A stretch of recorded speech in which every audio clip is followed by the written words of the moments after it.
Bueno, empezamos la segunda parte del programa. Tenemos un invitado, Javier Ahumada. ¿Qué tal? ¿Cómo va? ¿Cómo estás? Bien, todo bien. Aplausos. Todo. Bueno, ¿cómo consistió esta invitación? El sábado anterior tuve la suerte de ir a ver la obra de la que estás participando, Querer ser feliz o tener poder. Exacto. En el espacio Aguirre. Espacio Aguirre, que es Aguirre 1270, entre Darwin y Las Vías. Esa es la referencia siempre.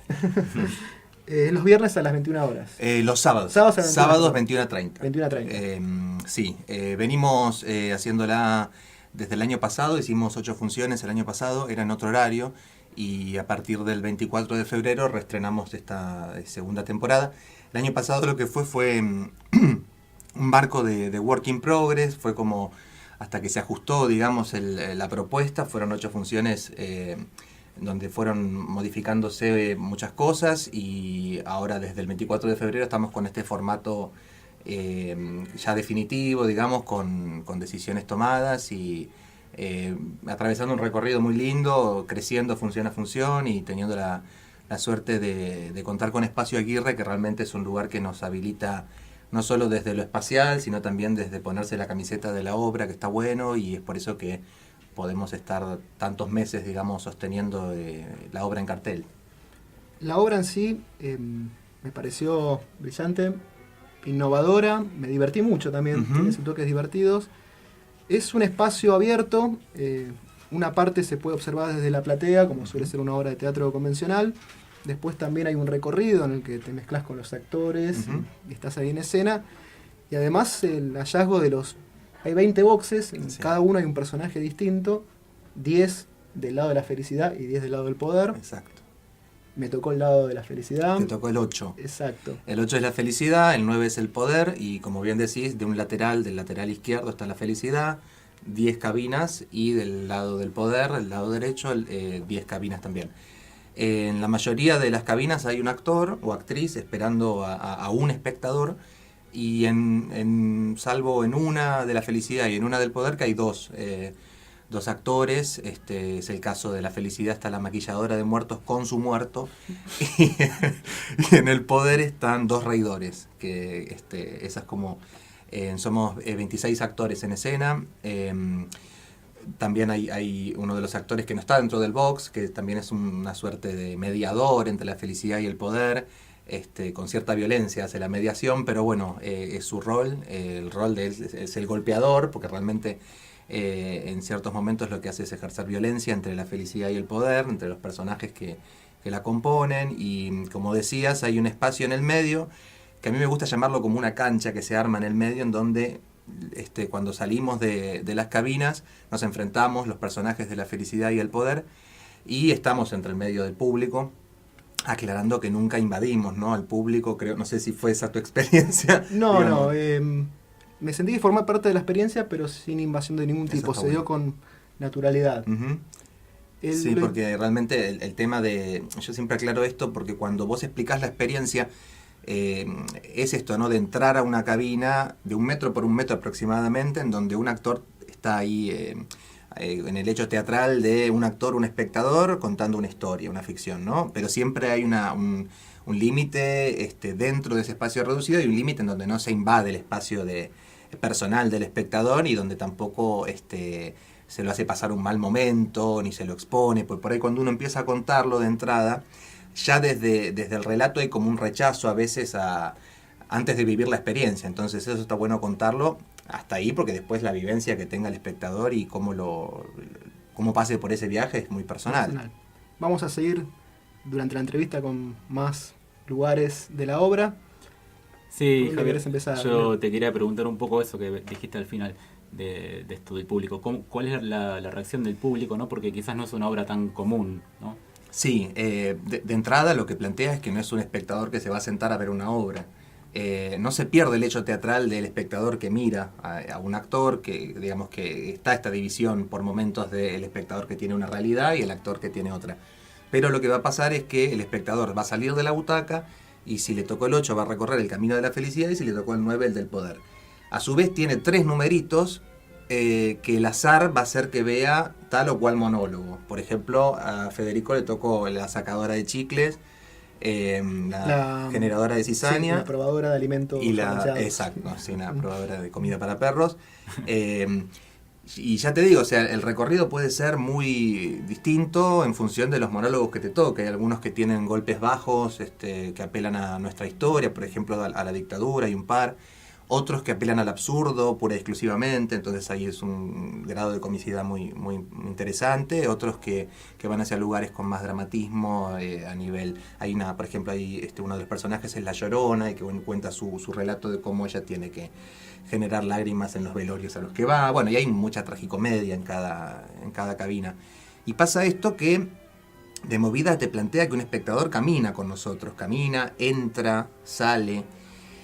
se ve sorprendido por situaciones que le pasan alrededor. Entonces, realmente sí, propone salir de la comodidad, o sea, de la comodidad de sentarme y ver algo.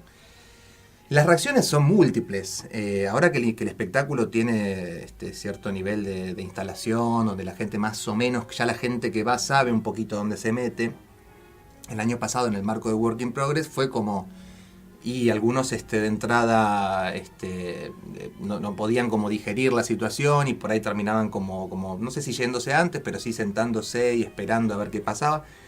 Miedo a lo desconocido, ¿viste? Es una cuestión así. Después otros que van y automáticamente vuelven a la que sigue y les agarra como una especie de fanatismo en donde quieren seguir viendo todas las piezas que le quedaron sueltas. No sé, vieron 3 del poder, bueno, vuelven para ver El camino de la felicidad. Como tenemos estas cuestiones performáticas donde salimos y todos ven a todos los personajes, se enganchan, capaz que dicen, ay, ese me interesa. Al final cuando saludamos decimos las profesiones de cada uno, cuando nos presentamos para el final. Entonces eso genera como un anzuelo que hace que después quieran volver. Y realmente pasa eso, hay gente que ya hay 5 veces que han vuelto. A mí me ha pasado particularmente de toparme con los mismos espectadores entrando, que uno los recuerda un poco, ¿viste? Más si es que viene al sábado siguiente.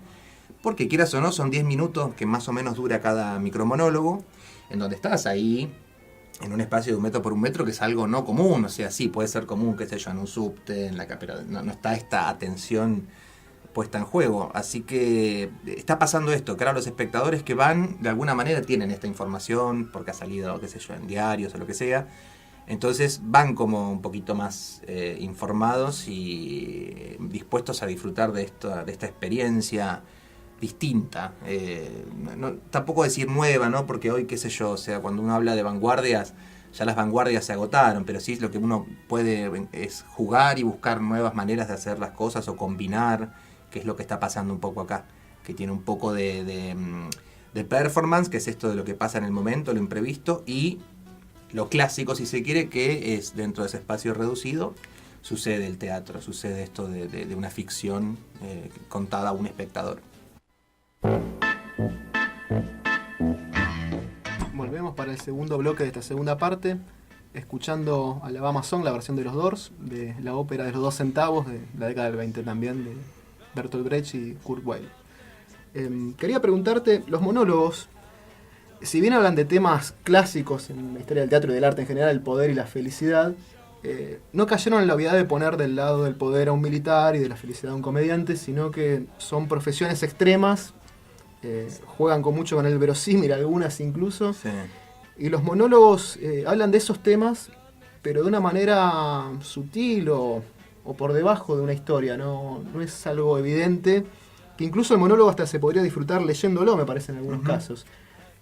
Cuando te presentaron la propuesta, ¿eso te llevó? Sí, yo en realidad, la dramaturga y directora es Cecilia Propato, ella escribió los 20 micromonólogos, ideó la cuestión espacial y los dirige también, todo lo que tiene que ver con el monólogo de manera individual, la dirección del actor y después todo lo que fue el espacio y todo lo que pasa en el medio entre la felicidad y el poder.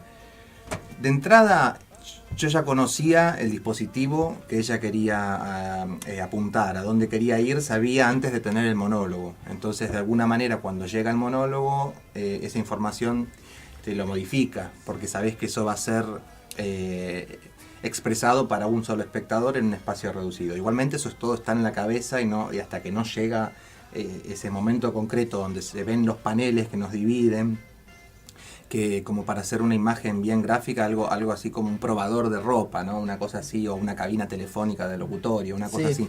ese es el espacio que contamos para actuar.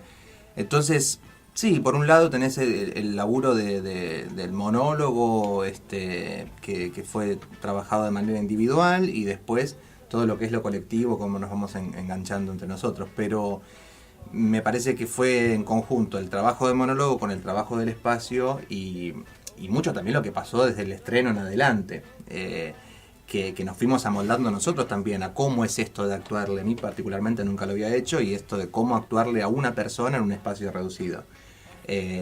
Por supuesto que vas viendo que el campo de acción física se limita, porque por ahí cuando lo ensayás sin ese margen, bueno, te expandís un poco más y demás. Pero bueno, eso es lo que pasa con el momento en sí, ¿no? Ahora uno, bueno, imagínate que lo hacemos un promedio de 10 veces por función. Entonces, ya desde el año pasado hasta ahora, no sé cuántas veces, cientos ya tendría de veces. Entonces, lo interesante como actor es que se llega a un conocimiento del texto y un nivel de juego en donde cada espectador te propone una manera distinta de probarlo, y vas descubriendo, más allá de los decires, vas descubriendo como distintas puntas del monólogo, imágenes, situaciones. Y cada espectador te propone una energía distinta. Hay algunos que enseguida vienen y enganchan, otros que por ahí mantienen una distancia, y es todo el trabajo que hace el actor para de alguna manera seducir y que puedan ingresar, porque lo interesante de esta experiencia es que ingresen al box y puedan estar cerca, ¿no? Como quien le cuenta un cuento a alguien cerca, al oído, un poco más lejos. Entonces es todo un trabajo, cada espectador, y uno se da cuenta enseguida. ¿Viste? Hay una sonrisa, bueno, hay como una aceptación, bueno, dale. Hay como un rechazo, bueno, trabajamos mucho esto de como acercarnos a contar un secreto, ya les digo, sin invadir el espacio, pero bueno, un poco por ese lado.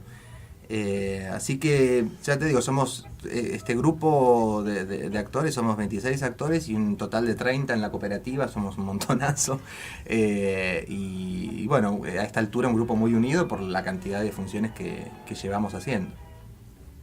Sabes que, bueno, Fede me comentó sobre la obra, me llamó mucho la atención, y me recordó una obra que fui hace 5 años en Montevideo, donde era una persona sola haciendo sonidos, luces, y jugaba con las luces, con los distintos sonidos, con unos aparatos bastante extraños. Y ya de por sí no era un teatro común, era una sala muy amplia, donde había algunas sillas, 8 o 10 sillas, y después muchos almohadones. Bueno, nos sentábamos en el piso. Y bueno, Fede, me contaste que cantaron Get Lucky, ¿no? Al final. Sí. Y me recordó también a eso, porque en esa hora que fui, terminamos bailando Dancing Queen todos juntos. Mirá, yo creo que vieron cuando pasan algo de las revoluciones de un lugar a otro, cruzando el océano, lo que sea, ¿no? Pero que hay búsquedas comunes, sin que uno sepa que el otro está buscando lo mismo, pero que hay algo general que pasa, hay movimientos que pasan juntos a la par. Bueno, también está esto del microteatro, ahora también muy, muy de moda. Hay como una necesidad de buscar qué pasa con los espacios reducidos y salir de esta cuestión de división, de tanta división del espectador con el actor. Me parece que tiene que ver con búsquedas que llevan al límite la teatralidad y ver qué pasa con ese límite. Hasta qué punto después el espectador puede ser el que tome la posta y se inviertan un poco los roles. Creo que tienen que ver con esas cosas. Y también, bueno, como decías, está la felicidad y el poder, pero son dos términos subjetivos donde también tienen uno piensa, ¿no?, en el tema del poder. El espacio está diseñado como un panóptico donde se pueden ver todas estas especies de cabinas, ¿no? Como la directora siempre nos habla de Foucault, ¿no? y de Vigilar y Castigar, que habla de estos espacios en donde, como las cárceles, las escuelas, las iglesias, están diseñados de manera tal que el que se para en el centro como exponente del poder pueda ver todo lo que está alrededor, supervisar desde la mirada qué está pasando. Entonces está un poco ideado desde ese lugar, y cada cabina de la felicidad, por ejemplo, que es el lado en el que estoy yo, la felicidad es muy subjetiva. Cada personaje tiene una historia tremenda a lo mejor para contar, pero después es interesante ver cómo consigue la felicidad o qué lo hace feliz a él. A la maquilladora de muertos le hace feliz estar con los muertos y tener encuentros sexuales con ellos, de repente. Digo, yo hago un personaje que soy un empujador de... hay una profesión que... algunas de las profesiones existen y otras son ideadas por la dramaturga. Y hay una profesión en Tokio que es estos que empujan a la gente en los subtes. ¿No? Uno piensa en Japón, oriental, que todo armónico, y de repente hay chabones que empujan para que entren en hora pico a los subtes a la gente. La gente totalmente, digamos, dispuesta a ser empujada y enlatada en ese trayecto. Estamos a un paso de que ese trabajo exista acá. Sí, pasa que acá yo creo que si empujas te cagas. Entonces, me parece que tiene que ver con eso. Y... este personaje que hago tiene esa profesión y bueno, hizo una seña incorrecta porque bueno, le cuesta aprender japonés y qué sé yo, y bueno, esa seña incorrecta era, digamos, una señal de violencia y vinieron y le tajearon toda la cara. Entonces a raíz de eso uso una máscara que es como una máscara de lucha libre, del personaje El Santo, que es un luchador mexicano, ¿no? de lucha libre. Que bueno, acá la usa por eso, para taparse la cara, y de repente termina trabajando en el trencito de la alegría después de acá porque lo deportan y bueno, le queda otra. Entonces, son todas esas profesiones, y ahí encuentra la felicidad de repente. Pero la historia es tremenda, o sea, le desfiguraron la cara por un error en otro país. Eso, por ejemplo, ¿no? Después cada micromonólogo tiene su mundo, el poder también. Y me sirve pensar también esto, o sea, si la felicidad y el poder pueden convivir o son antagónicas o qué pasa cuando están las dos juntas y alguna es superior a la otra. Bueno, esas preguntas con las que se va el espectador. Yo recién te contaba que cada espectador, por ejemplo, vas de a dos, por supuesto no vas a estar con la persona que vas, se van a dividir. Y al final es como si se intercambiaran figuritas los espectadores, ¿no? Dicen, a mí me tocó del poder, me tocó el felicitador profesional, me tocó el abrazador y me tocó la buscadora de objetos perdidos. Ah, mira, y el otro va a la felicidad y le tocó la dadora de la hora nacional, la sacadora de chicles y el asustador profesional, por ejemplo. Entonces, ¿viste? Y cada es como decir, ¿y cómo fue? Y algunos recorridos son tremendos a nivel... qué sé yo, hasta te digo que digamos pueden salir muy impactados por las temáticas que tocan, y otros donde aflojás porque hay un nivel de absurdo y de situaciones muy cómicas. Eso es un poco lo que proponemos. Nos contaban que son en este caso una cooperativa de 30 personas. Sí. ¿Cómo la situación actual para el teatro independiente, para este tipo de emprendimientos, qué opinión tenés en general? Bueno, me parece que, viste, cuando uno habla de las crisis y demás, me parece que el teatro está siempre en crisis, y eso es lo que le da vida, sobre todo al teatro independiente y a la autogestión. Me parece que funciona de esa manera porque somos conscientes de la importancia de la unión y de la autogestión y de los proyectos a pulmón que con el tiempo después empiezan a caminar. Pero primero, si uno no cree en lo que está haciendo y no hay deseo, realmente el sentido no existe. Así que eso primero es lo que nos sostiene y algo que nos hermana, que es la búsqueda de atravesar algo distinto, creativamente, actoralmente. Y ya te digo, al ser un elenco numeroso, hubo algo de sostén al comienzo, de ser muchos y convocar cada uno por su parte gente, y eso es como el primer empujón para sostener la obra. Ahora está pasando que ya, viste, bueno, obviamente se agotan las personas y los amigos y gente que quiera venir, entonces está bueno porque eso fue como empezó a caminar a través de estas primeras funciones, y hoy ya es público, digamos, el que está viniendo, público que digamos que no nos conocemos fuera del espacio escénico, y eso está buenísimo. Son momentos, y ya te digo, es muy importante que el espacio teatral te apoye a la iniciativa, y creo que Espacio Aguirre lo hace. Nos sostiene la obra, puso las fichas, entonces estamos un sábado en horario central sosteniéndola, y tiene que ver con ser unidos como grupo y con un lugar que nos apoya. Distinto sería si el lugar le da lo mismo que estemos, directamente ahí bajamos, que estrena otra, ¿no? Y no, bueno, esto no pasa, y estamos disfrutándolo mucho realmente. Bueno. Bueno, aquí quisiera salir un poquito de la obra y preguntarte un poco más por tu carrera. Sé que actuaste en otras obras, también dirigís. Y bueno, preguntarte cómo empezaste, desde cuándo estudiás y qué se te dio por la actuación. Bueno, yo, sí, cuando terminé la secundaria, viste, cuando empezás con esto, ¿qué voy a hacer? ¿Para dónde voy? Yo soy de Bahía Blanca, estudié allá en la Escuela de Teatro de Bahía Blanca. Siempre con un deseo de sentir que iba por ahí la cosa, ¿no? Obviamente que tenés como estas barreras de gente que te dice, no, pero tenés que estudiar abogacía, tenés que estudiar contador. Sobre todo porque también allá hay una universidad que esas carreras son como el fuerte, entonces, bueno.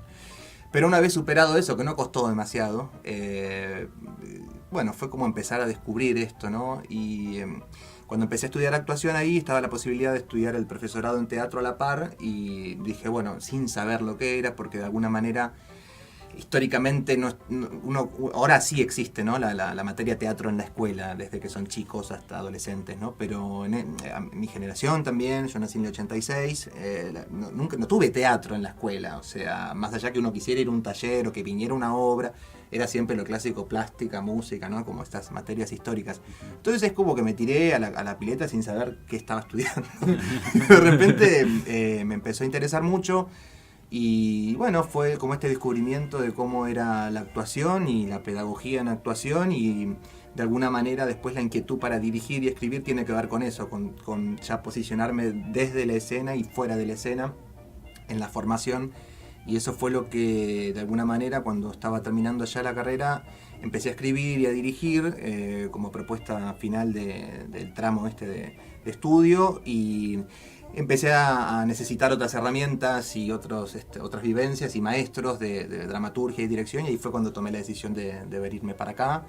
Y bueno, después sí, estudié dirección, después me metí en el IUNA a estudiar, en ese momento era IUNA, ahora es UNA, dramaturgia, y bueno, siempre con la práctica, dirigiendo, escribiendo y actuando. Paso por momentos, hay momentos en donde tengo muchísimas ganas de poner el lomo, chivar, estar ahí, prestarle mi cuerpo y mi alma a un personaje, y hay momentos en donde no quiero saber nada con eso y estoy cómodo del otro lado. Hoy estoy con el momento de estar adentro y no quiero saber nada con la dirección hoy.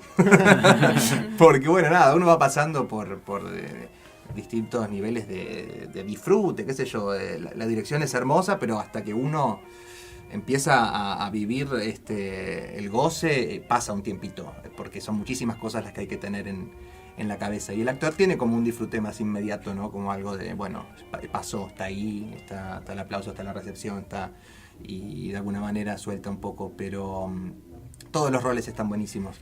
El pasaje por todos los roles es importante porque uno se retroalimenta. A mí por ahí me alejo de la actuación, me pongo a escribir, me pongo a dirigir, y toda esa cuestión que parece quietud no lo es, porque después cuando vuelvo a actuar vuelvo con otra información que está bueno, y esa ida y vuelta.